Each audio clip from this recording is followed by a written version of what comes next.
नमस्कार, मुद्दे की बात में आप सभी का स्वागत है। मैं हूं आपके साथ गरिमा वाजपेयी। आज बात करेंगे क्रूरता की हदें पार।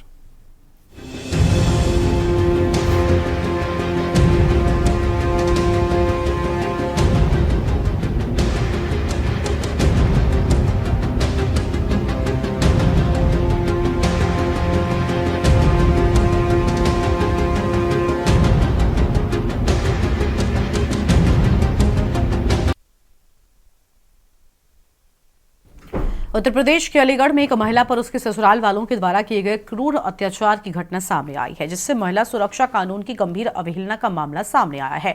पीड़िता के परिजनों के अनुसार ससुरालियों ने नवविवाहिता के साथ में शारीरिक और मानसिक अत्याचार की सारी सीमाएं पार कर दी। पीड़िता के परिजनों ने आरोप लगाया कि ससुरालियों ने विवाहिता के सिर के बाल काट दिए, जिससे उसे मानसिक आघात पहुंचा।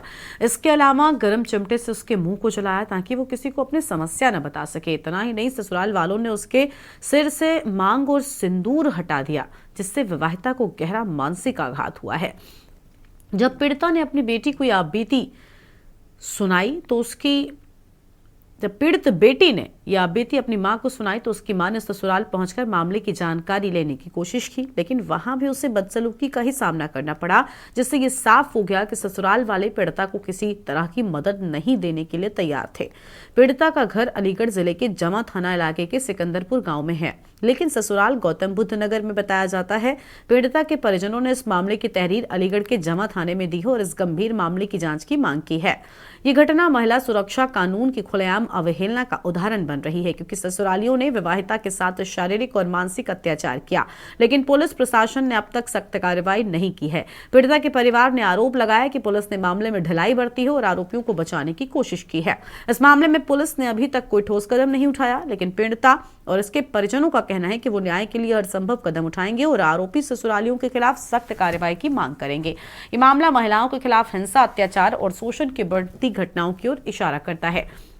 महिलाओं के खिलाफ इस तरह के अपराधों को लेकर समाज में जागरूकता फैलाने और सख्त कानूनों की आवश्यकता है, ताकि अत्याचारों से बच सकें। वर्तमान में ये घटना अलीगढ़ में महिलाओं के खिलाफ बढ़ते अपराधों और महिला सुरक्षा के मसले पर गंभीर सवाल भी खड़ी करती है, क्योंकि सरकारी और पुलिस प्रशासन को इस मामले में तत्काल और सख्त कार्रवाई करनी चाहिए।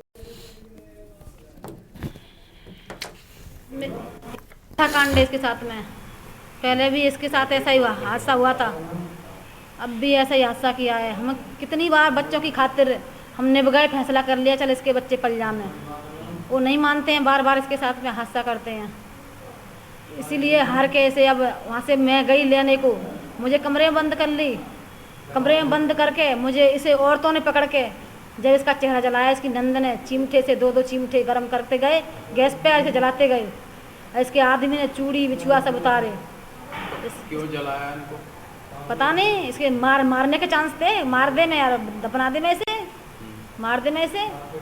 मैंने कहा मैं आ रही हूँ, जैसी भी है मेरे लिए है, मेरी बेटी मेरे लिए हाजिर कर दो, मारो छोड़ो मत। तो शादी को कितना समय हो गया इनके? 8-9 साल हो गए। ये मेरी सिस्टर है। क्या नाम है इनका? डॉली। क्या हुआ इनके साथ? इनके साथ बहुत बुरी घटना हुई है। इसके पति ने और ननद ने मिलके तो चिमटे से जलाया और मारा भी है, हाथ भी तोड़ दिया इसका। हर तरीके से जलील करते हैं इसको, और जो भी हुआ इसके साथ बहुत गलत हुआ है, हमें इसका न्याय चाहिए। तो इनका जलाया कैसे? जलाया इसलिए क्योंकि ये कुछ बात हो गई थी इनके घर के बीच में, और ऐसी बात 4-5 बार हो चुकी है। एक बार पहले भी इन्होंने मार के खेत में फेंक दिया था, बाल काट कर। जब भी हमने इनको कुछ नहीं कहा, क्योंकि इसके बच्चे छोटे थे, हम चाह रहे हैं कि बच्चे इसके प्यार से पल जाएं, हमने इसलिए मामला ऐसे ही कर लिया था फैसला।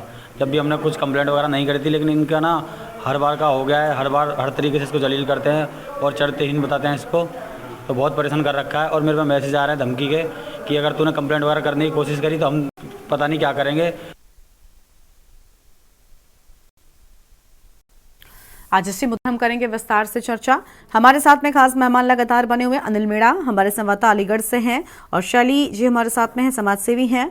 और मेहमान हमारे साथ रहेंगे श्वेता दुबे जी, भारतीय जनता पार्टी के नेता, ममता शर्मा, समाजवादी पार्टी की पदाधिकारी।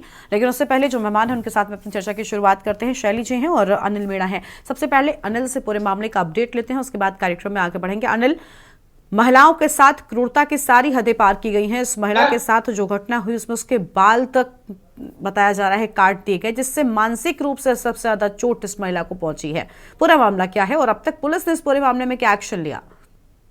जी देखिए गरिमा, बिल्कुल मैं आपको बता दूं, जनपद अलीगढ़ की जो जवा थाना क्षेत्र के अंदर पूरे गांव की रहने वाली एक विवाहित पीड़िता है। पीड़िता का जो बताया जा रहा है कि जो 8 से करीब 8-9 साल वर्ष पहले जो उसकी शादी जो गौतम बुद्ध नगर के थाना क्षेत्र में हुई थी और उसको लगातार वहां शुरू से ही प्रताड़ित किया जा रहा था। लेकिन उसकी अगर बात की जाए तो जिस समय अगर आपकी घटना की बात करें तो सारी जो ससुरालियों ने सारी हदें पार कर दी है, क्योंकि उसके महिला के है जो उसके सर के बाल काट दिए और बाल काटने के साथ साथ उसके बहुत ज्यादा मारपीट करने के साथ में उसके जो गर्म चिमटे करके उसके चेहरे को पूरी तरह से जला दिया गया है। हालांकि अगर उसकी जो महिला थी उसकी जो जानकारी उसके परिजनों को पड़ी तो परिजनों के जो उसकी माँ और उसके भाई वहां जब पहुंचे तो उन लोगों के साथ भी जो ससुराल जो लोग थे उन्होंने बंद कमरे में करके मारपीट की है। तो लगातार जिस तरह से देखा जा रहा है उत्तर प्रदेश सरकार बड़े बड़े दावे जरूर कर रही है महिला सुरक्षा को लेकर, लेकिन अगर जिस तरह की जो घटना हुई है इस घटना ने पूरे जनपद से लेकर नोएडा तक को हिला कर रख दिया। अगर बात किया जनपद अलीगढ़ के जवा थाना क्षेत्र की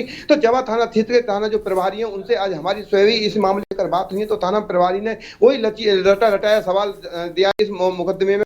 तो शायद हो सकता है अलीगढ़ पुलिस ना करे, लेकिन उन्होंने ये जरूर कहा है कि इस मुकदमे को जहां घटना हुई है वहां ट्रांसफर किया जा रहा है। तो देखिए गर्मा, ये सबसे बड़ा सवाल है, महिला को जो पीड़ित है उसको न्याय देने की वजह जो थाना प्रभारी है वो ये कह रहे हैं कि मुकदमे को नोएडा गौतम बुद्ध नगर ट्रांसफर किया जाएगा। तो कहीं ना कहीं देखो पुलिस की लापरवाही यहाँ सामने देखने को मिली है, क्योंकि जिस तरह जहाँ महिला के साथ घटना हुई है, जहाँ गौतम बुद्ध नगर में घटना हुई है, तो ये तो पूरा देखा जा सकता है कि जहां का जो व्यक्ति है रहने वाला है वो दबंग व्यक्ति है और वहां की अगर पुलिस ने साठगांठ करने के बाद में जो महिला लगातार चक्कर काटती रही और चक्कर काटने के बाद में महिला को न्याय नहीं मिलेगा तो कहीं ना कहीं अलीगढ़ पुलिस पर ये सवालिया निशान हो रहे हैं कि आखिरकार केस को ट्रांसफर करना क्यों चाहती है, आखिरकार उन आरोपियों के खिलाफ कार्रवाई क्यों नहीं करना चाहती है। तो ये कहीं ना कहीं चिंता का विषय। उत्तर प्रदेश के मुख्यमंत्री योगी आदित्यनाथ ने जब भी सरकार बनी है उन्होंने सबसे पहले महिलाओं की सुरक्षा को लेकर बड़ी बात कही है और उन्होंने बड़े कठोर कदम भी उठाए हैं, लेकिन उसके बाद भी देखा जा रहा है कि लगातार महिलाओं को न्याय के लिए दर भटकना पड़ रहा है। अभी तक जो पीड़िता है वो कहीं ना कहीं मौत और जिंदगी से जिस तरह से जूझ रही है उसके पूरे चेहरे को जला दिया गया है गर्म चिमटा ससुरालियों ने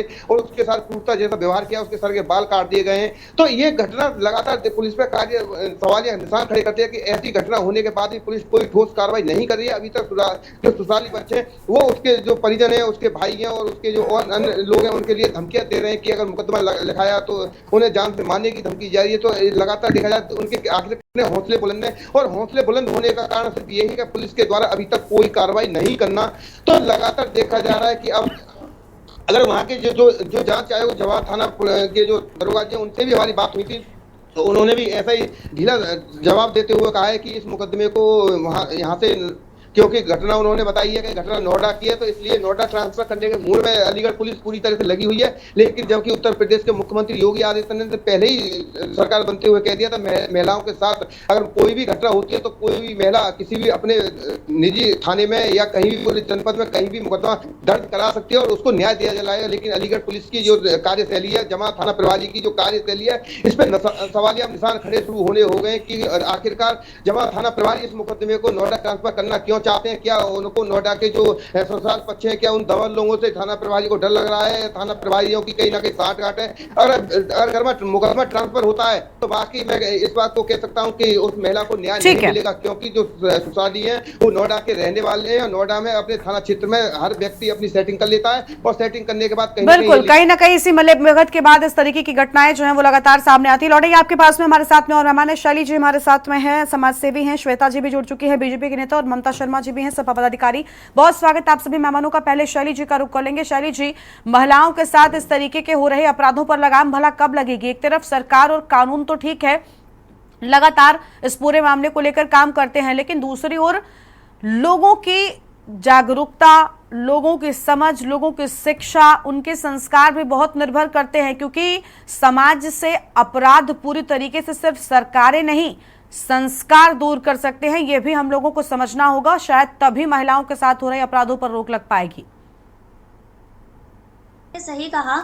सबसे पहले तो मैं के न्यूज़ को बहुत ही धन्यवाद करती हूँ जो आपने ये महिलाओं की जो पीड़ा को दिखाया है सबसे पहले सबके सामने। और हम देख रहे हैं कि महिलाओं के साथ जो ये घरेलू हिंसा होती जा रही है, परंतु इसका कोई भी ना तो जो ससुराली पक्ष है वो डरते हैं और वो घरेलू हिंसा बढ़ती ही जा रही है।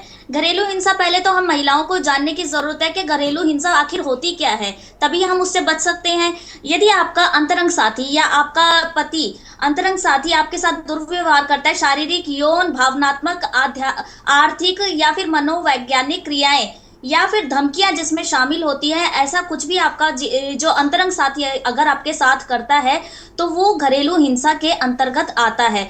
और घरेलू हिंसा के प्रकार क्या होते हैं? घरेलू हिंसा 2 प्रकार की होती है, जिसमें नंबर 1 पर होती है घरेलू और पारिवारिक हिंसा, और दूसरे नंबर पर यौन उत्पीड़न शामिल होता है। हम देख रहे हैं कि ये अलीगढ़ का जो मामला है, और ये पहली बार उस महिला के साथ नहीं हुआ, 1 बार हुआ, 2 बार हुआ, 3 बार हुआ, न जाने कितनी बार वो सहा है। और सहने के बाद कुछ बार तो उसके मायके वालों को भी पता चल गया है। मुझे बेहद ही शर्म आ रही है उसके परिवार, मायके वालों पर, कि वो क्या अपनी बेटी के मरने का इंतजार कर रहे हैं कि उनकी बेटी मर जाए। वो अपनी बेटी की अर्थी ले जाने के लिए, कि बच्चों की आड़ में वो ये दिखा रहे हैं कि भाई हम बच्चों के लिए कर रहे हैं। बच्चों के लिए आप कुछ नहीं कर रहे, आप इसलिए कर रहे हैं कि आप अपनी बहन को, बेटी को बचाना ही नहीं चाहते। आप बच्चों की आड़ में कि भैया बच्चे बच जाएंगे, हमारे बच्चे, हमारे घर की इज्जत। काहे की इज्जत? आपकी बेटी मरने की कगार पर है, रोज मर रही है, तड़प रही है, दुख झेल रही है, मार खा रही है, ना जाने कितनी यातनाएं सह रही है, और आप अभी भी झूठे दिखावों में पड़े हैं। क्या है? काहे के संस्कार होते हैं घर की बहू बेटियों की इज्जत करना, उनको दुख तकलीफ से बचाना, उनको शारीरिक और आर्थिक रूप से सुदृढ़ बनाना। अगर ये आपकी बेटी होती तो आज आप अपने इसको घर में रखते, ना कि वो अपराधी जो उसको मारे जा रहे हैं, 1 बार मारा, 2 बार मारा। मारने की भी एक सीमा जो उन्होंने लांग दी है इस बार, और आप उसके घर उसको वापस भेजने के लिए सपने सजाए बैठे हैं। क्या करना है ऐसी शादी का? आप लोगों को शर्म आना चाहिए। आप, अगर आपसे अपनी बेटी नहीं, आपको अपने घर की इज्जत इतनी ही प्यारी है, आपकी बेटी आपसे नहीं संभाली जाती, तो आप उस बेटी को उस शादी से आजाद करा दीजिए। सबसे पहला कार्य तो आप ये कर सकते हैं, ताकि वो लड़की जिंदा रह सके। और रही बात, वो भीख मांग के भी अपने बच्चों को पाल लेगी, वो झाड़ू पोछा, बर्तन, कपड़े, या फिर उसकी जितनी स्थिति होगी उस हर हिसाब से दुनिया सारी महिलाओं की हम एक दूसरे की सहायता करेंगे।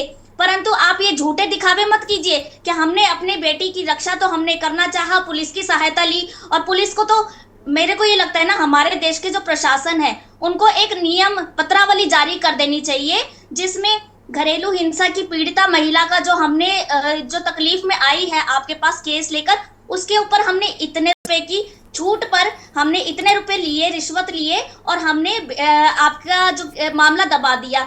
बलात्कारी के लिए इतने का मामला, तो हमें कम से कम महिलाओं को ये तो पता होगा कि भाई हमारा केस इतने में दब गया। आप 100, 200, 500 में महिलाओं की चीखों को दबा देते हो। ये क्या प्रशासन है? क्या इंसाफ है? और रही बात सरकार की, सरकार मूक बन के रही है। हमारे देश का प्रशासन और सिस्टम, कानून इतना स्लो है कि महिलाओं को कभी भी, किसी भी महिला को पूर्ण तरीके से इंसाफ नहीं मिलता। और हम अंतर्राष्ट्रीय महिला दिवस मना रहे हैं। अंतर्राष्ट्रीय महिला दिवस पर ये ऐसी घृणित अपराध और महिला के साथ चोटिल होकर, जख्मी होकर, बालों को काट दिया, ना जाने क्या क्या पीड़ा दी है, यातनाओं के साथ वो बिस्तर से अस्पताल तक पहुंच गई है।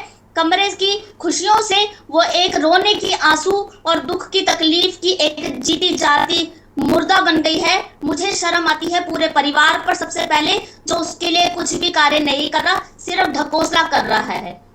ठीक है मैम, लौटेंगे आपके पास में। हमारे साथ में कुछ और मेहमान लगातार बने हुए। श्वेता दुबे जी हैं, बीजेपी की नेता हैं। बहुत स्वागत मैम आपका। श्वेता जी, ये कैसा समाज है जहां महिला ही एक महिला के दुश्मन बनी हुई है? ससुराल वाली महिला के साथ में इस तरीके से अत्याचार कर रहे हैं। अब तक पुलिस की ओर से कोई बड़ा कदम क्यों नहीं उठाया गया? और दूसरी ओर मैडम ये भी जानना चाहेंगे कि देखिए, लगातार सरकारें बड़े बड़े दावे करती है महिला सुरक्षा के लिए, लेकिन वो ऐसी घटनाओं के सामने आने के बाद में पूरी तरीके से चकनाचूर नजर आते हैं।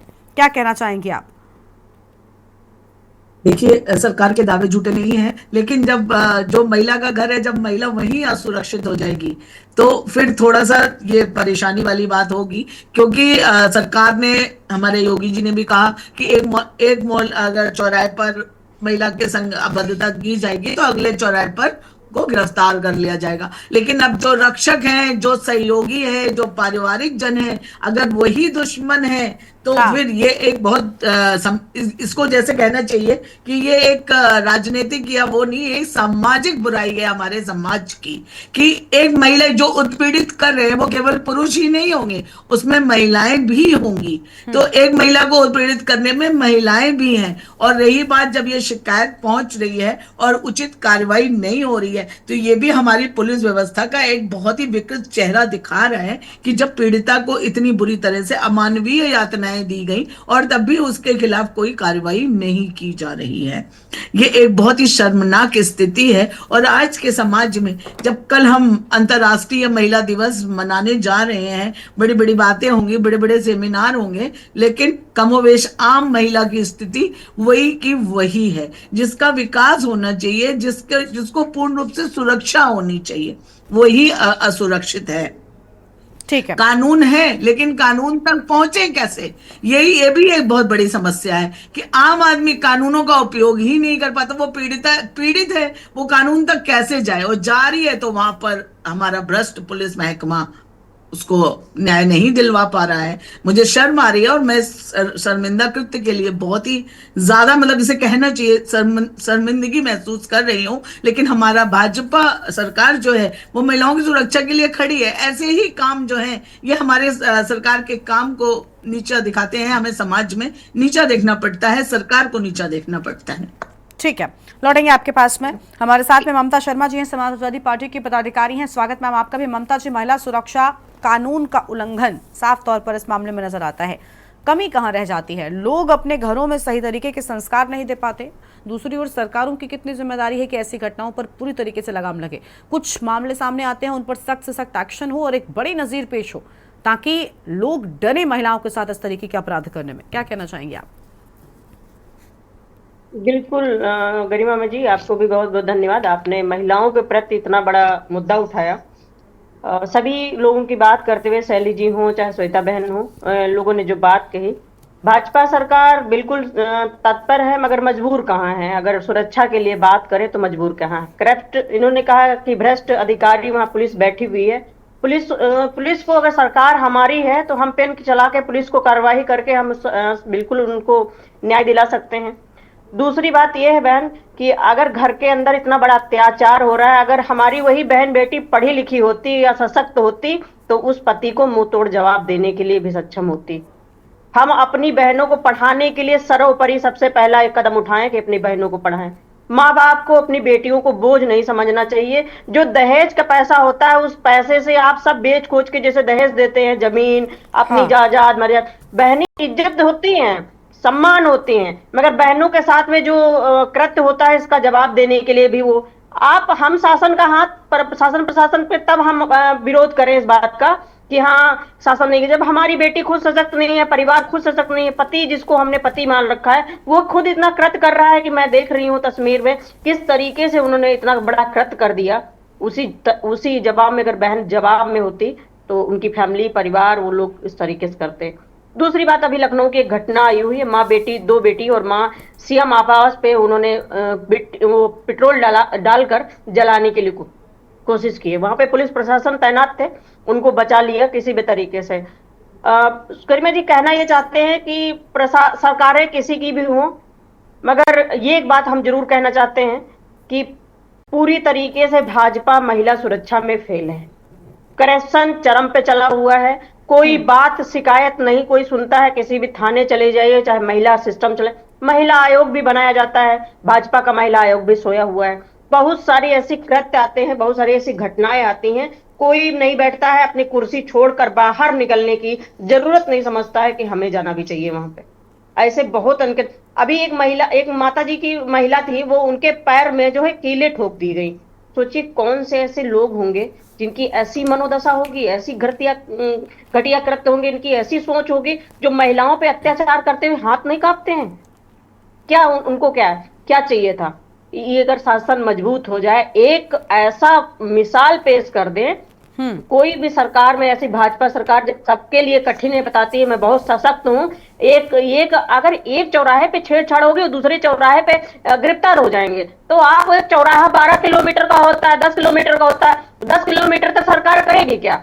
अरे प्रशासन को टाइट करो, जिस चौराहे पे उसके साथ अत्याचार हो उसी पे गिरफ्तार करो, वहीं पे उस चीज को सुरक्षा के लिए तैनात करो ना।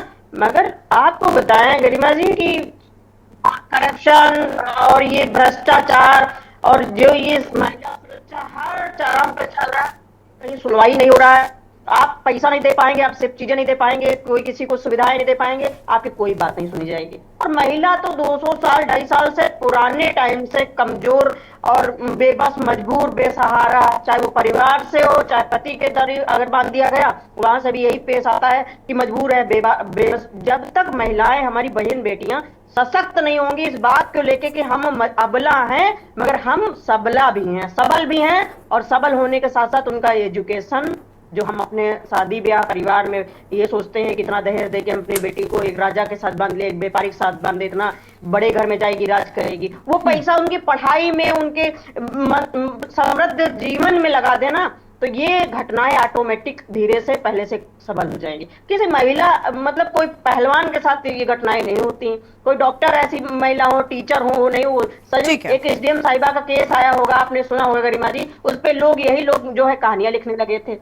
ये शासन प्रशासन अपने दायरे में रह जाएगा।